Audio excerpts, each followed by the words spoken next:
اس سوال کے جواب ایک سے زیادہ ہے۔ ذو الحجہ کے شروع کے 10 دنوں میں کون سے اذکار زیادہ سے زیادہ پڑھنے چاہیے؟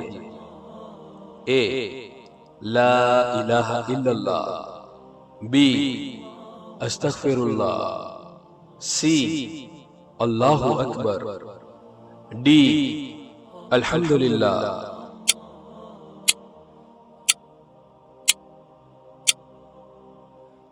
اور اس سوال کا صحیح جواب ہے اے سی ڈی، لا الہ الا اللہ، اللہ اکبر، الحمدللہ۔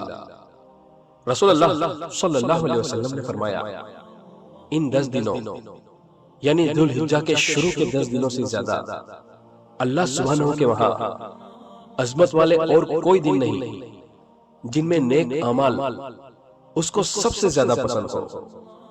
اسی لیے ان دنوں میں بہت زیادہ تہلیل یعنی لا الہ الا اللہ، تکبیر یعنی اللہ اکبر، اور تحمید یعنی الحمدللہ پڑھا کرو۔ مسند احمد صحیح